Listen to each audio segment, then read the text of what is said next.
की हैं। La traduction des versets que je viens de citer sont tirés de la sourate Al-Baqarah. Dans ces versets, on trouve mention du sacrifice financier et à ce sujet, il y a toute une chaîne de versets qui ont été mentionnés dans ce contexte. La traduction de ces différents versets comme suit.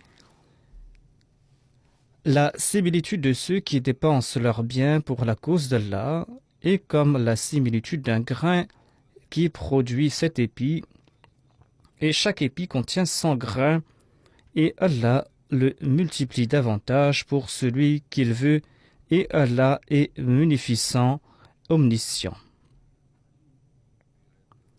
Ensuite, il est dit dans le prochain verset, et le cas de ceux qui dépensent leurs biens pour chercher le plaisir d'Allah,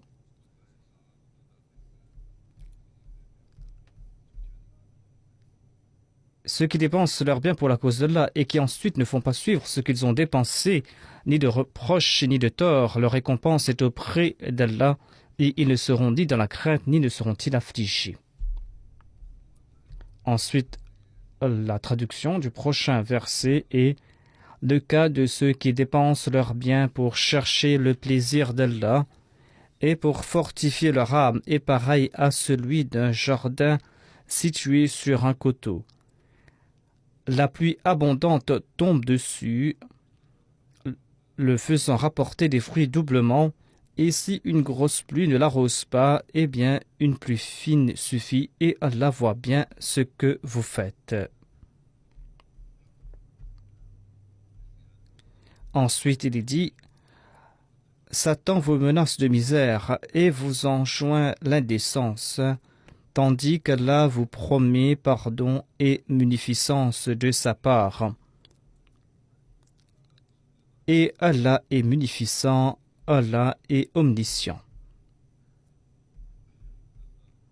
Ensuite, Allah déclare « Il ne t'incombe pas de leur donner la direction, Allah accorde la direction à la personne de son choix. Et lorsque vous dépensez, eh bien, vous dépensez pour la cause d'Allah, cela est dans votre avantage, alors que vous dépensez que pour chercher le plaisir d'Allah. Et Allah, tout ce que vous dépensez en bienfait vous sera rendu intégralement et vous ne serez pas lésés. » Ensuite, il est dit « Ceux qui dépensent leurs biens, matin et soir, en secret et ouvertement, eh bien, ces personnes auront leur récompense auprès d'Allah et ils n'auront aucune crainte et ils ne seront pas non plus affligés. » Le Messie premier d'Islam a évoqué les sacrifices financiers et à cet égard, il a déclaré que, à maintes reprises, je vous encourage à dépenser dans la voie d'Allah. Tout cela est en accord au commandement de Dieu. L'islam est victime des attaques des autres religions. Ces gens-là veulent détruire l'islam, veulent effacer son nom. Étant donné cette situation, n'est-il pas nécessaire de prendre des mesures pour aider l'islam? C'est pour cette raison que Dieu a établi cette communauté. Ainsi donc, faire des efforts pour le progrès de l'islam est en accord au commandement de Dieu. Cette promesse vient de la part de Dieu, à savoir que celui qui offrira quelque chose pour la cause d'Allah, eh bien, Dieu le récompensera en multipliant sa récompense. Il recevra beaucoup de choses ici-bas et dans l'au-delà, il va voir les récompenses de l'au-delà, à quel point il sera dans le confort dans l'au-delà.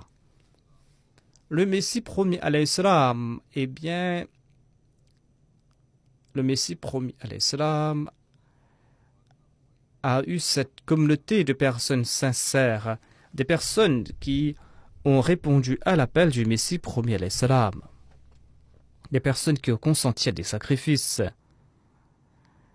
Et à propos de ces sacrifices, le Messie promis alayhi salam a déclaré qu'un grand nombre des membres de ma Jamaat sont pauvres, mais je remercie Dieu en dépit du fait que c'est une Jamaat de personnes pauvres. Eh bien, je constate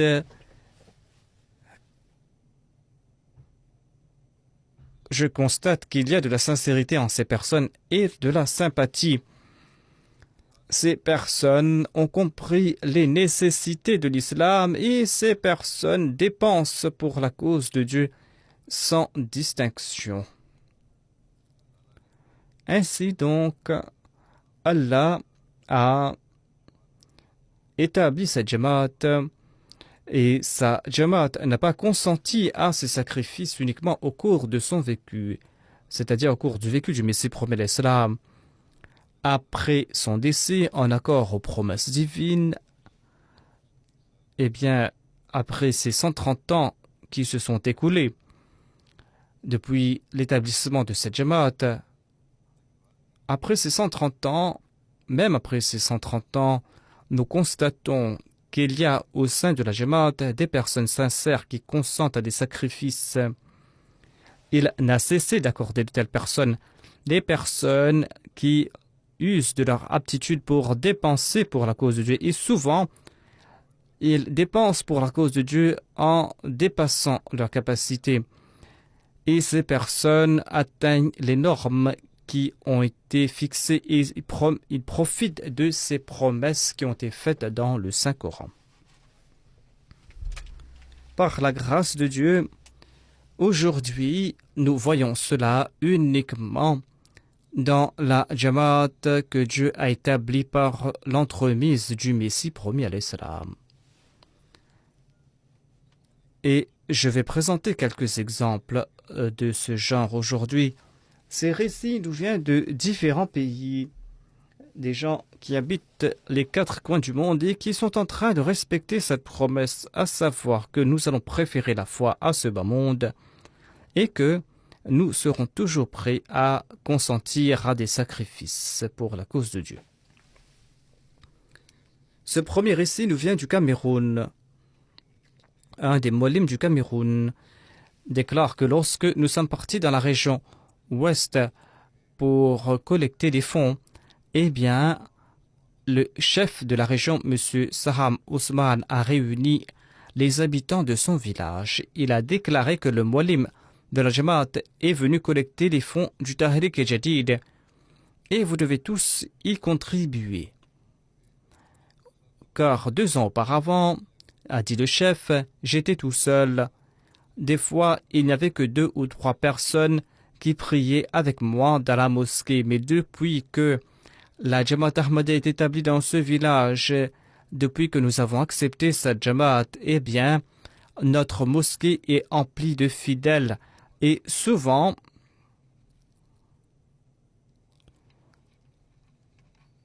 il n'y avait pas de place pour les fidèles à l'intérieur de la mosquée et ils devaient prier à l'extérieur.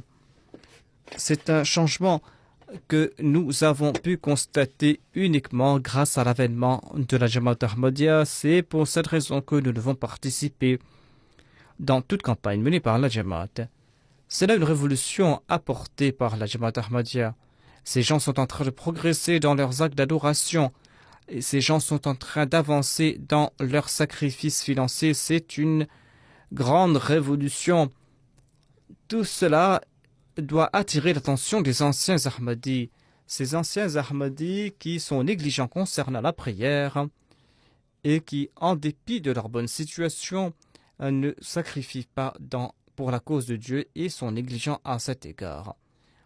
Certains muallim du nom d'Abu Bakr du Cameroun a déclaré que dans la région nord du Cameroun, j'étais parti dans la Jamaat du Madibou, dans la région nord. J'ai visité chaque maison, j'ai invité les nouveaux convertis à contribuer dans la cause de Dieu. Un nouveau converti a déclaré que lorsque vous étiez venu la dernière fois, j'ai désiré offrir ou j'ai eu l'intention d'offrir 10 000 francs CFA ou d'accorder davantage. Quelques jours après, mon fils m'a dit qu'il a eu un travail ou il a besoin d'une grande somme pour avoir un emploi dans les bureaux des douanes, parce que dans les pays du tiers-monde, pour avoir un travail, il faut donner quelque chose aux responsables. J'ai dit à mon fils que je suis pauvre, je ne peux pas te trouver une si grosse somme. j'ai ces 10 000 francs CFA que je veux offrir dans le plan Tahrik et Jadid. Tu peux partir et tu peux donc faire le concours et on va voir ce qui se passe. Et j'ai offert ces 10 000 francs CFA. Après quelques jours, son fils a dit qu'il a passé le concours et qu'il aura le travail bientôt. Ainsi donc, Dieu a fait en sorte que beaucoup n'ont pas eu de travail. Ceux qui avaient possédé beaucoup d'argent n'ont pas eu de travail. Eh bien, son fils, suite aux bonnes intentions de son père, eh bien, Dieu lui a accordé cet emploi. Ensuite, l'Amir Saheb de la Gambie relate que nous étions partis dans la région de Niamey pour collecter des fonds pour le Tahrik et Jadid. Et on a dit que le calife a déclaré que les nouveaux convertis doivent aussi y contribuer. Eh bien, tous ceux qui étaient présents ont collecté cette somme. Il y avait une femme, une certaine Koujaba, qui a déclaré que lors de cette rencontre a offert 20 000 dilassi, la monnaie locale. Elle ne posait que cette somme. C'était une somme qu'elle avait économisée pour des temps difficiles.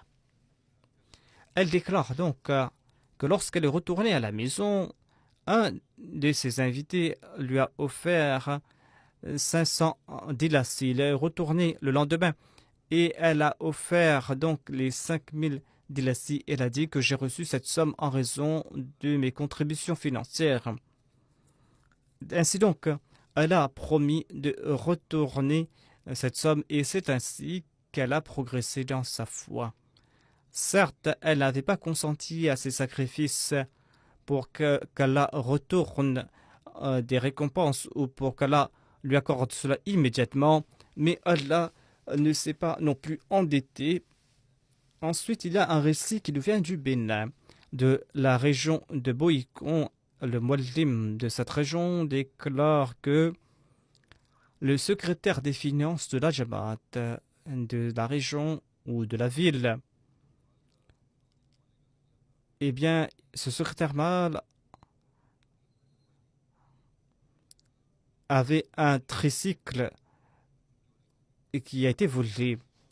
Et en Afrique, lorsqu'on vole quelque chose, on ne le retrouve pas. C'est impossible. Lorsque ses amis sont venus le rencontrer, lorsqu'ils entendaient l'histoire du vol, il disait tout simplement et voyait sa confiance en Dieu. Il a dit que j'ai confiance en Dieu.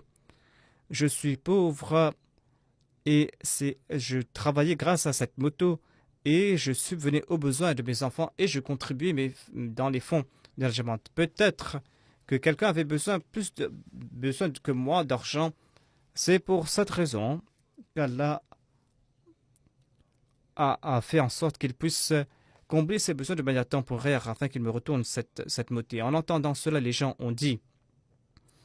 se sont dit, peut-être qu'il est trop triste, c'est pour cette raison qu'il a perdu la tête. En tout cas, il est parti à la police pour faire une déposition. Et il est parti à la maison. Et après 2 semaines, son voisin, qui lui-même a une moto-taxi, eh bien, il a dit à M. Ganiou que j'ai vu votre moto quelque part, mais on dirait qu'on a changé sa couleur.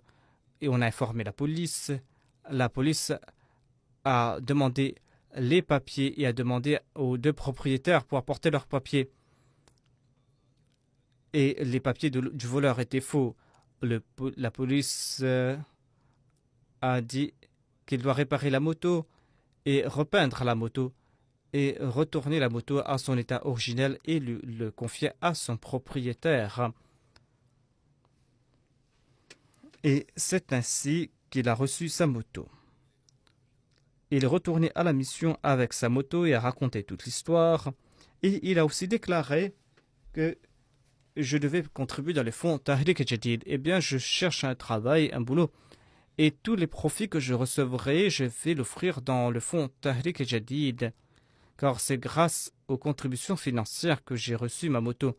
Et en une semaine, il a offert 12 000 francs CFA dans le fonds Tahrik Jadid. Cela démontre ainsi sa confiance en Dieu. Il y a un récit qui nous vient de l'Inde. Le secrétaire Tahrik Jadid relate que il y a une jeune fille de la Jamaat, Chinta Gunta. Cette jeune fille s'appelle Sophia. Elle a envoyé un message que quand elle était très petite, elle partait à la Jalsa avec ses parents. Et elle écoutait les discours des grands érudits. Et on disait que lorsque Hadrat Muslim Maud a lancé le fonds Tahrik Jadid, lorsqu'il a demandé qu'on fasse des contributions financières, eh bien nombre de femmes ont offert leurs bijoux au calife. Lorsqu'elle entendait ces histoires, dit-elle, eh bien, je voulais moi aussi posséder des bijoux pour l'offrir dans ce fonds. Mais en raison de la pauvreté, eh bien, cela m'était impossible. Mais à présent, j'ai reçu des bijoux en héritage de ma mère. Eh bien, j'offre ces bijoux parce que je ne sais pas si je pourrais les garder avec moi. Ainsi donc, en disant frère, nous lui avons dit, l'inspecteur et l'autre ont dit que vous allez vous marier bientôt, vous aurez besoin de bijoux. Mais la jeune femme a insisté et elle a dit que je vais offrir ces bijoux dans le fonds Tahrik Jadid. J'étais parti aux États-Unis la dernière fois et là-bas j'ai dit que ce sont les pauvres qui sacrifient, mais les riches, ceux qui sont dans de bonnes situations financières, eh bien ceux-là doivent examiner leurs conditions. Ils doivent se demander si leurs sacrifices sont à la hauteur de leurs revenus et ils sont en accord à la norme fixée par Dieu pour que Dieu agrée leurs sacrifices. L'inspecteur Tahrik Jadid de la province de Karnataka de l'Inde a déclaré que quelqu'un devait donc contribuer le fonds Tahrik Jadid. On lui a dit qu'il ne restait que quelques jours avant la fin de l'année. Et il a déclaré qu'en raison de la pluie, il n'a pas eu de travail durant ces 2-3 derniers mois. Il n'avait pas de revenus. Eh bien, l'inspecteur lui a dit que vous devez faire votre promesse et implorer Dieu. Et je suis parti ailleurs, a dit l'inspecteur. Le soir, lorsque je suis retourné dans cette ville, eh bien, cette personne était venue à la mission et il a offert tout ce qu'il devait, tout ce qu'il avait promis. Je lui ai demandé que s'est-il passé. Il m'a expliqué que c'était une question d'intention et une bénédiction de ces sacrifices. J'ai prié, j'ai imploré Dieu. Et quelqu'un me devait d'argent. Quelqu'un me devait de l'argent depuis quelque temps. Et je le visitais, il ne me remboursait pas cette somme. Mais il est venu chez moi soudainement aujourd'hui et m'a remboursé tout ce qu'il me devait.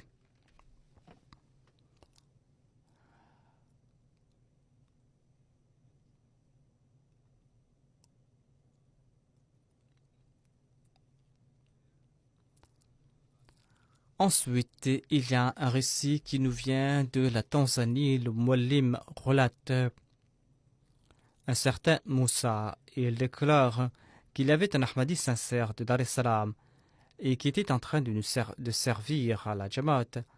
Il souhaitait, tous les années, il contribue dans le fonds Tahrik Jadid. Il complète ses promesses avant le Ramadan, mais sa situation financière était très difficile cette année-ci. Il était très inquiet en ce propos et il a prié pour que Dieu lui ouvre une voie. Et le jour de l'Aïd, il déclare le Muallim, eh bien, il reçoit un cadeau de la part de la Jamaat. Lorsqu'il a reçu ce cadeau de la part de la Jamaat, il s'est dit que je vais recevoir cette somme avant l'Aïd. Eh bien, je vais contribuer, au lieu de combler mes besoins pour l'Aïd, je vais offrir cette somme dans le fonds Tahrik Jadid. Mais lorsqu'il a fait les comptes, eh bien, ce cadeau en espèces qu'il a reçu, même après avoir contribué cette somme, il aurait encore une somme payer en plus, cela n'aurait pas été suffisant. C'est pour cette raison qu'il a demandé à Dieu de faire en sorte qu'il puisse compléter ses paiements et sa promesse. Et lorsqu'il a reçu cette somme, il a reçu plus que ce qu'il recevait auparavant. Et il a pu compléter sa promesse. Le missionnaire de Moscou, M. Rizvi, déclare qu'il y a un nouveau converti, un certain Dadam, qui vient d'une région reculée de la Russie. En 2017, il a embrassé l'Ahmadiyya. Cette année-ci, en mars, il est venu à Moscou afin de rencontrer les frères Ahmadis et afin de pouvoir profiter de la Jamaat. Il appartient à une famille très pauvre et des fois la situation est très difficile pour lui.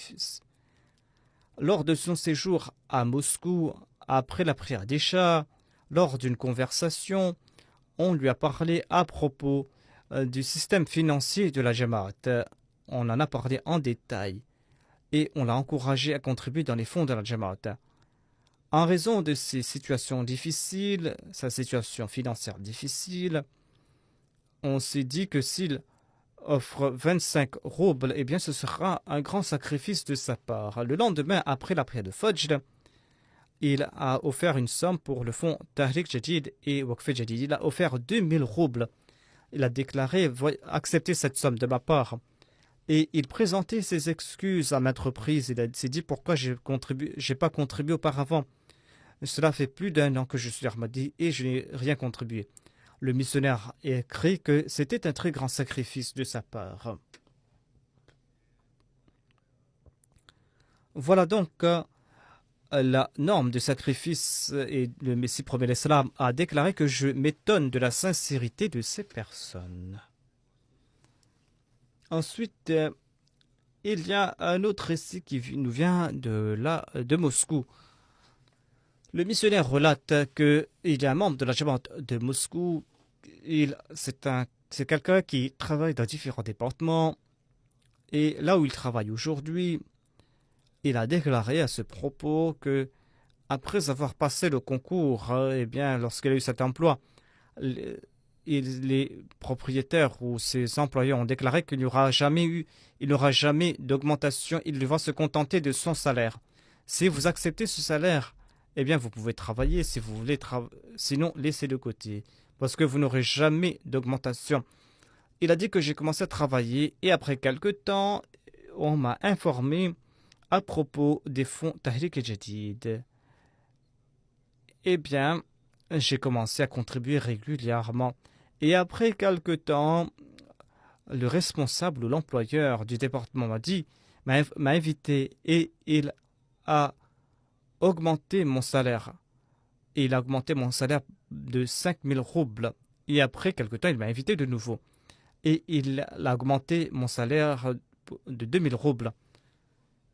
J'ai compris que tout cela était le résultat des sacrifices que j'ai consentis dans la voie de Dieu. Sinon, il n'y avait aucune raison de ces augmentations. Lorsque j'informais les non-ahmadis à ce propos, eh bien, ils ne comprenaient pas ce point. Mais voyez, celui qui accepte l'imam Mahdi peut comprendre cela, à savoir qu'Allah, sans aucun moyen matériel, peut bénir les gens en raison de leurs sacrifices financiers. Le missionnaire de la région d'Alada du Bénin relate que il y a la Jamaat Fanji où nous avons pu bâtir, alhamdulillah, une mosquée. Le président de la Jamaat, qui est un forgeron, a participé dans les fonds Tahrik Jadid et il avait promis de donner davantage. Il a déclaré, étant donné que la situation est difficile, je n'ai pas d'emploi, ma situation est difficile. Il a téléphoné au missionnaire, il a dit que je vais offrir 10 000 francs CFA. Eh bien, donnez-moi le reçu, préparez le reçu. Et Allah lui a accordé sa grâce. Il a déclaré que j'ai eu du travail. Eh bien, après ma promesse, j'ai eu du travail et je viens vous offrir cette somme de 10 000 francs CFA. Et après avoir offert cette somme, il a dit qu'après 15 jours, il a téléphoné au missionnaire de nouveau. Il a déclaré que Dieu m'a accordé encore plus de grâce. À présent, je ne comprends pas. Peut-être que je ne sais pas si je pourrais compléter tout le travail parce que j'ai eu un grand contrat. Et tout cela est en raison des sacrifices financiers. Ainsi donc, ici, Allah, en accord à ses promesses, a multiplié les récompenses qu'il lui devait et il lui a accordé ses récompenses en les multipliant. Le missionnaire du Mali déclare qu'une fois un aveugle nous a envoyé sa contribution et un message en disant que tous les ans, elle va envoyer sa contribution à la mission. On lui a demandé la raison et elle a déclaré, et certaines personnes, donc, Dieu attire l'attention des gens directement, afin qu'Allah leur accorde davantage de faveur. La dame a déclaré que dans un rêve, j'ai vu que le Messie promet, j'étais endormi, mais le Messie promet le salam m'a réveillé et m'a encouragé à contribuer dans les fonds Tahrik et Jadid. Et je suis parti à la mission et j'ai offert 5000 francs CFA. Par la suite, j'ai ouvert les yeux.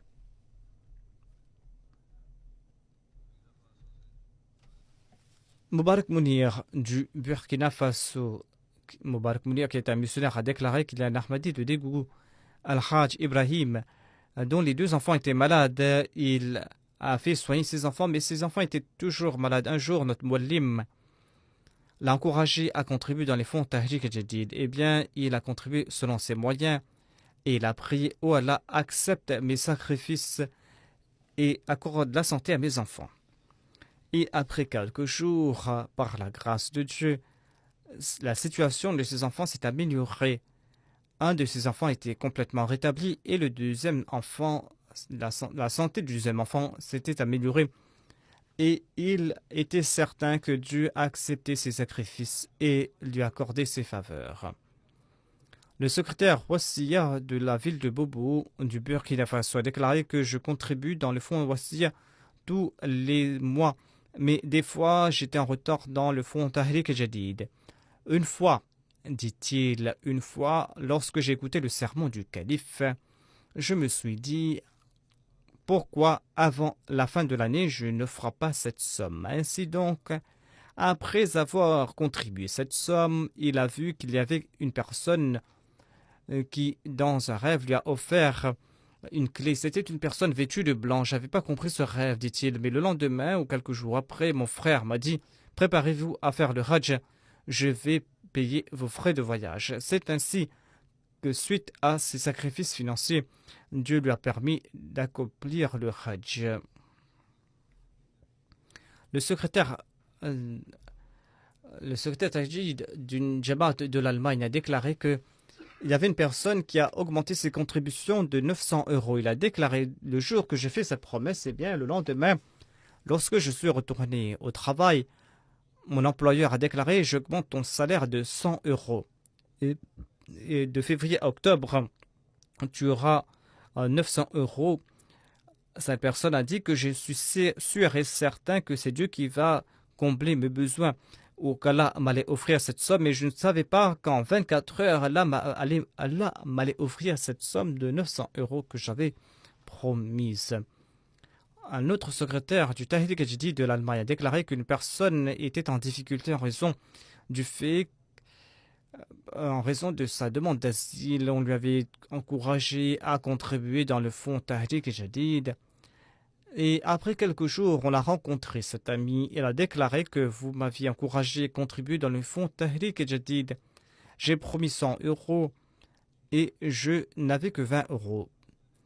Eh bien, j'ai offert ce 20 euros et je suis parti à la maison. À la maison, eh bien, là où je travaillais auparavant, j'ai reçu un appel et on m'a dit qu'il me devait de l'argent. Je me suis dit que peut-être que je vais recevoir 300 ou 400 euros. Mais la somme que j'ai reçue de là-bas, eh bien, je l'ai mis dans ma poche plutôt, sans compter. Et tout d'abord, je suis offert les 80 euros que je devais et ensuite j'ai comblé mes besoins et il me restait encore de l'argent. Et par la suite, j'ai su que j'ai reçu 1000 euros de là-bas. j'avais promis 1000 euros, 100 euros et Allah m'a offert 10 fois plus en retour. Auparavant, j'écoutais ces histoires, dit-il, je me suis dit, est-ce qu'Allah traite ainsi ses serviteurs? Mais à présent, j'en ai fait l'expérience moi-même. Un missionnaire de la Côte d'Ivoire écrit que on est parti quelque part pour collecter le fonds Tahrik Jadid.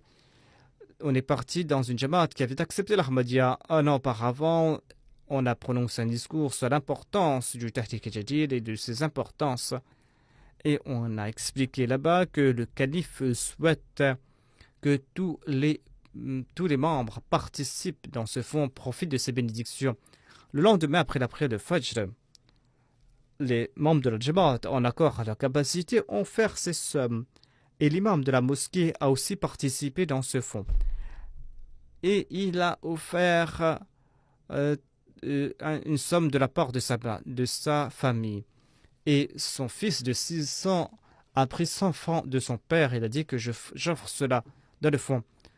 En voyant cet exemple-là, cet enfant qui a consenti à ces sacrifices, nous étions tout ébahis. Eh bien, qu'Allah bénisse ces personnes et qu'Allah leur accorde plein de faveurs.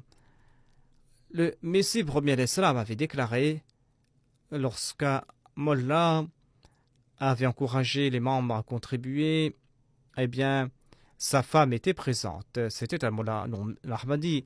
Elle était très touchée par le discours de son mari et elle a offert tous ses bijoux à la maison à son mari qui était l'imam de la mosquée. Eh bien, son mari a dit c'était pour les autres, pas pour toi. Tu ne dois pas offrir cette somme. Mais ici, nous constatons que dans la Jamaat du Messie premier Islam,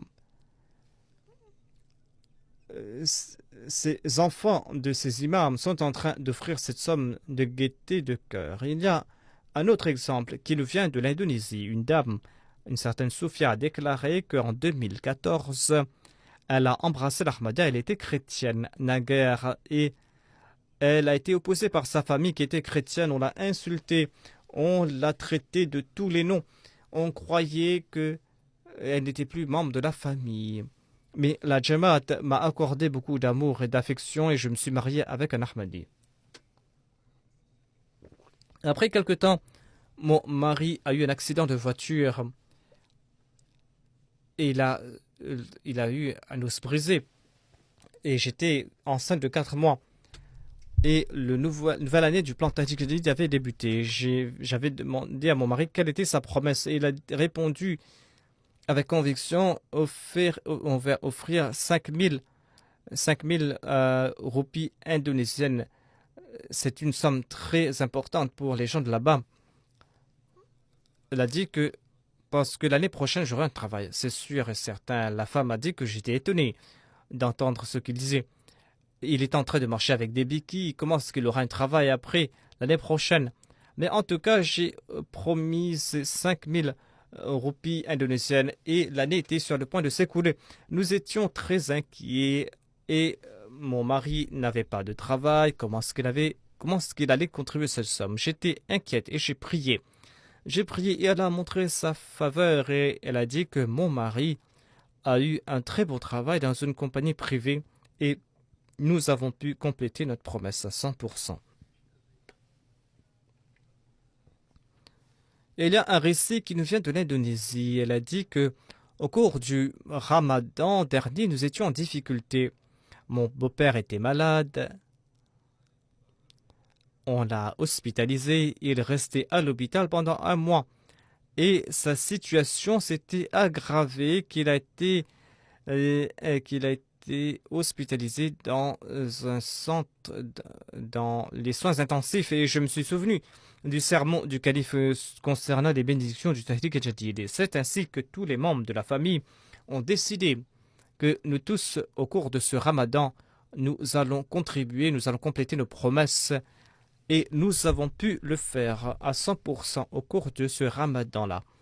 Et j'avais écrit au calife pour qu'il prie.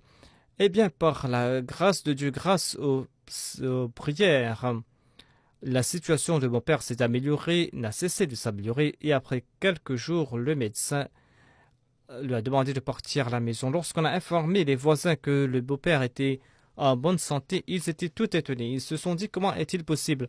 Lui qui était aux portes de la mort a pu retourner et il était en bonne santé. Le président de la Jamaat de Birmingham Centre du Royaume-Uni a déclaré que nous avons fixé, nous devions 1500 livres sterling et il ne restait que quelques heures. On a demandé à différents membres de contribuer. Eh bien, quelqu'un qui avait déjà offert 2400 livres a déclaré qu'il allait offrir 1500 et en ligne, il a payé ses contributions alors qu'il était à l'extérieur. Le jour où il a offert cette somme de 1500, il a reçu 6000 livres sterling du département de l'impôt qui lui devait cette somme. Il y a aussi les sacrifices financiers des pauvres et Allah leur accorde davantage. Il y a un récit qui nous vient du Burundi. Le Molim déclare que nous avons visité une nouvelle Jamaat l'année dernière. Là-bas, il y avait un nouveau converti. On l'a encouragé à contribuer dans le fonds Tahrik Jadid. Il s'appelle Mossoudi. Monsieur Mossoudi a déclaré qu'il ne possède rien pour l'instant, mais qu'il y a un arbre fruitier à la maison. Je vais vendre ces fruits et je vais contribuer cette somme. C'était des sacrifices qu'on voyait dans le passé. Eh bien, aujourd'hui aussi, on voit de tels exemples. Il a déclaré qu'ainsi, après quelques jours, donc, il a vendu ses fruits pour 1000 francs burundaises et il a offert cette somme. Il a déclaré que quand j'ai eu beaucoup de bénédictions suite à cette vente et à cette contribution, et à présent, cet arbre donne davantage de fruits et des fruits que je peux vendre au prix de 40 000 francs du Burundi. Et il y a un récit qui nous vient du Congo-Brazzaville. Il y avait quelqu'un dont l'enfant était malade. Lorsqu'on a demandé à compléter sa promesse, il l'a fait. Il a prié ensuite. Oh Allah, fasse que mon enfant soit en bonne santé. Il déclare qu'après quelques jours, la santé de mon enfant s'est rétablie. J'étais étonné comment Dieu exauce les prières et comment il accepte nos maigres sacrifices. Et il y a la secrétaire Tahrik Jadid de la Lajna du Canada qui a déclaré qu'il y a une sœur dont le mari avait promis 1000 $, mais il n'avait pas d'emploi. Il a pu compléter cette somme. Il ne restait qu'une semaine avant la fin de l'année Tahrik Jadid et le secrétaire mal est venu chez elle. Il a dit que la femme a dit que je n'ai rien. Et elle a dit qu'il avait peut-être des économies et il a offert cette somme. Et elle a dit que c'est en raison de ses bénédictions qu'après une semaine, son mari a eu un emploi avec 7000 $ canadiens comme salaire tous les mois.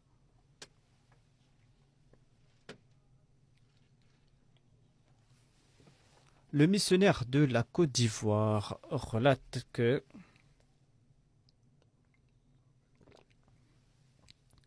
il y a un jeune de 14 ans de San Pedro. Son père a déclaré que le dimanche, j'ai dit à mon fils de travailler à la maison. Il a dit que je suis secrétaire mâle de l'AMLA, de l'Atfal Ahmadiyya, et je n'ai pas encore payé mes contributions. Eh bien, puisque je vais devoir partir à l'école, eh bien, aujourd'hui, je vais travailler dans le champ de quelqu'un afin d'offrir la somme que je vais recevoir en salaire. Le père a dit que je vais payer cette somme de ta part. Le fils a répondu. Le missionnaire a déclaré que les enfants doivent contribuer cette somme de leur argent de poche. Et je n'ai pas pu le faire cette année-ci. C'est pour cette raison que je veux travailler afin d'offrir cette somme dans le fonds Tahrik Jadid. Ainsi donc, il a travaillé et il a offert la somme.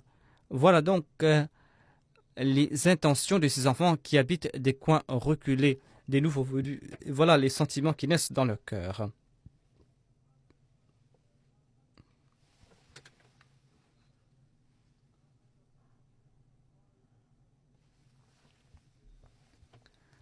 Le secrétaire national du Tahrik Jadid de l'Allemagne a déclaré qu'il y a une dame qui a relaté que sa mère était enseignante dans une école et elle faisait de grands sacrifices financiers. Pour la Eid, eh bien, elle offrait de nouveaux vêtements. Les enfants recevaient de nouveaux vêtements, mais notre mère, au cours du mois du Ramadan, contribuait cette somme et elle s'endettait pour cela. Lorsqu'on a lancé le fonds pour la mosquée Bacharat de la mosquée Bacharat de l'Allemagne, de l'Espagne plutôt, elle a offert ses bijoux. Et je me suis dit, j'ai compris grâce à cet exemple que ce n'est pas bien de se mettre en difficulté pour faire de tels sacrifices. Voilà ce que je me suis dit. Mais l'année dernière, lorsqu'on nous a encouragé le fonds, eh bien, je me suis dit que je ne serais pas comme ma mère qui se mettait en difficulté, qui offrait tout ce qu'elle avait dans les fonds Tahrik Jadid. Eh bien, je me suis dit que je vais être sagement. Je vais offrir que 30 € ou 25 €. Et après quelque temps, j'ai eu une maladie au cou. Les médecins ont dit que je devais donc me faire opérer. Et je n'ai pas aimé mes vêtements ni mes bijoux.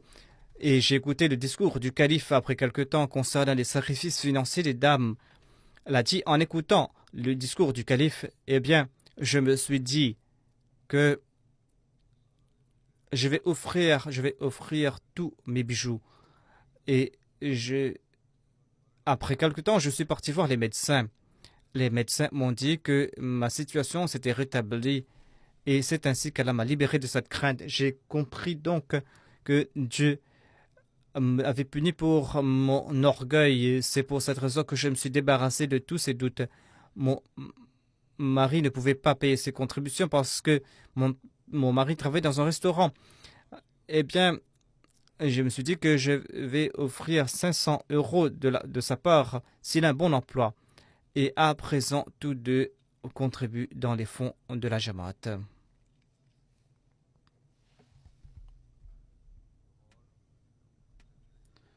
Le secrétaire Lajna de Lahore, la secrétaire Lajna du Tahrik Jadid de Lahore a déclaré qu'il y avait une personne qui était gravement malade.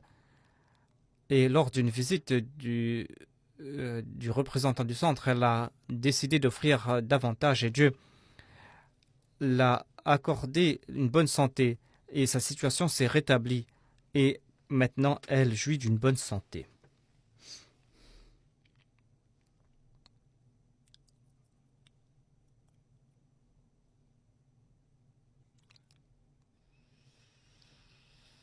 L'Amir Sab de la Gambie relate qu'il y a quelqu'un qui contribue régulièrement dans le fonds Tahrik Jadid.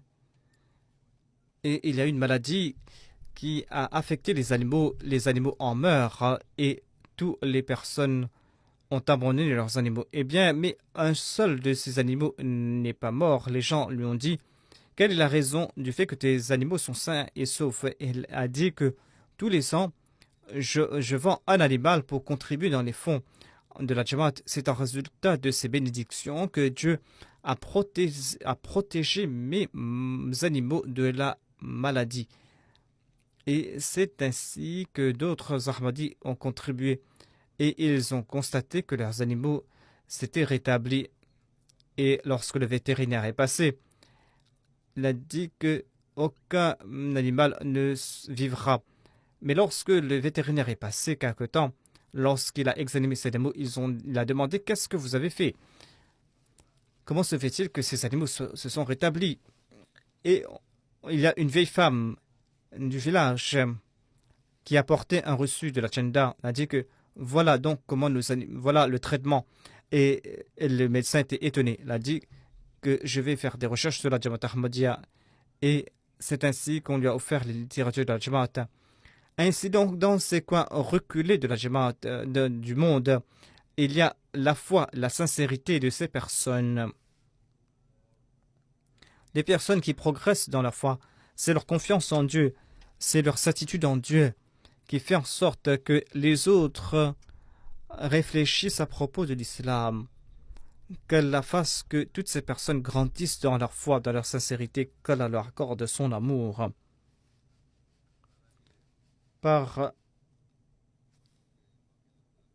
Après avoir présenté ces récits, je vais présenter les différents chiffres au cours du mois de novembre, pendant que j'annonce le début de la nouvelle année du plan Tahrik Jadid.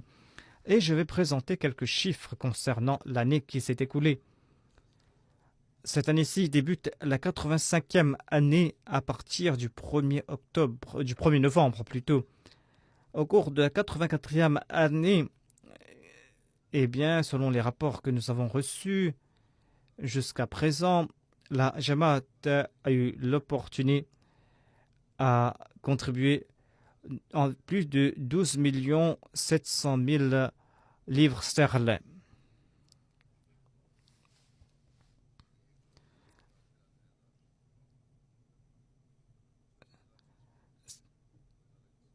Par la grâce de Dieu, on a contribué plus de 200 000 livres sterling. Il y a eu une augmentation de plus de 200 000 par rapport à l'année dernière.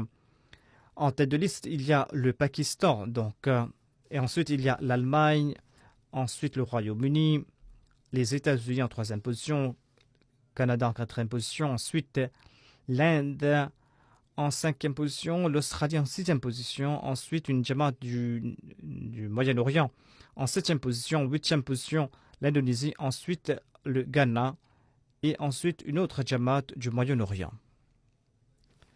En ce qui concerne les contributions par personne, la Suisse est en tête de liste, ensuite les États-Unis, ensuite le Royaume-Uni, l'Australie, Singapour, la Suède, la Belgique, les États-Unis et le Canada. Parmi les pays d'Afrique, il y a en tête de liste le Ghana, le Nigeria. En ce qui concerne, on a encouragé le nombre de nouveaux adhérents et cette année-ci, il y a eu donc plus de 1 700 000 personnes. Et parmi les pays africains qui ont pu augmenter leur nombre, il y a le Niger, le Burkina Faso, le Ghana, le Nigeria, le Cameroun, Congo-Kinshasa, le Libéria, l'île Maurice, la Côte d'Ivoire. Ils ont augmenté donc le nombre de contributeurs. Parmi les grandes jamaats, il y a l'Indonésie, l'Allemagne, l'Indonésie, le Canada et les États-Unis, la Norvège et je crois que la Malaisie. Par la grâce de Dieu, on est en train de contribuer au nom de ces premiers contributeurs qui sont du nombre d'environ 5000. Les trois grandes provinces du Pakistan ou districts sont Lahore, ensuite Rabwa, ensuite Karachi. Rabwa fait partie donc de ces provinces. Alors que Rabwa est une ville, mais Rabwa se trouve dans la liste des provinces. Et les districts qui ont contribué davantage sont Sargodha, Faisalabad, Umarkot, Gujarat, Narwal, Hyderabad, Mirpur Khas, Bahulpur et Tuba Tehsil. Les 10 premières Jamaat ou les 10 ce sont les Émirats. Il y a Karachi, Peshawar, Lamara, différents émirats, dont ceux de Multan, de Peshawar et de Quetta et de Gujranwala. Les 10 premières Jamaat de l'Allemagne sont Neuss, Rodemark, Mehdiabad, Pinberg, Koblenz, Wingarten, Cologne et Limburg. Les 10 émirats sont Hambourg, Francfort, Molfenden, Grossgrau, Dissenbach, Wiesbaden, Meinheim, Richtad, Offenbach et Darmstadt. Les grandes régions du Royaume-Uni sont London B, London A, North East et South. Les grandes Jamaat sont Masjid Fazal en tête de liste, ensuite Worcester Park, ensuite Birmingham, South, New Malden, Bradford North, Islamabad, Birmingham West, Glasgow, Gillingham, Scunthorpe. Par rapport aux petits Jamaat, il y a Spen Valley, North Wales, South Fields et Nur Jamaat. Les 5 grandes régions sont South West, Midlands, Islamabad, North East et Scotland, ou l'Écosse. Les Jamaat des États-Unis sont comme suit: Oshkosh, Silicon Valley, Seattle, Détroit, Silver Spring, York, Central Virginia, Georgia, Atlanta, Los Angeles East et Central Virginia. Par rapport à la collection, les premiers Émirats du Canada sont Peace Village, Brampton et Mississauga. Les 5 grandes Jamaat du Canada sont Edmonton West. Ce sont les Jamaat Edmonton West, ensuite Durham et Edmonton South et Saskatoon North. Les 10 premières grandes Jamaat de l'Inde sont Kadian, Punjab, Hyderabad, Telangana, Patarapiram, Kerala, Chennai, Tamil Nadu, Karnataka, Calcutta, Kananatur et une autre Jamaat dont je n'ai pas saisi le nom. Les 10 premières provinces de l'Inde sont Kerala, ensuite Karnataka, ensuite Tamil Nadu, Telangana, Tamil Nadu, Orissa, Punjab, Delhi et Maharashtra. Les 10 premières Jamaat de l'Australie sont Castle Hill, Melbourne, Berwick, et City Canberra, Béziers, Melbourne Longwarn, Marsden Park, Adelaide South, Brisbane Logan et une autre Jamaat. Par rapport aux Jamaat qui ont fait une grande contribution par tête, il y a la Jamaat de la Tasmanie et Perth, Campbelltown et une autre Jamaat dont je n'ai pas saisi le nom. Qu'Allah bénisse les biens et les personnes de tous les contributeurs. Inch'Allah, les gens pensent que je vais parler à propos du voyage. Eh bien, Inch'Allah, je vais parler à propos de mon voyage dans mon prochain sermon.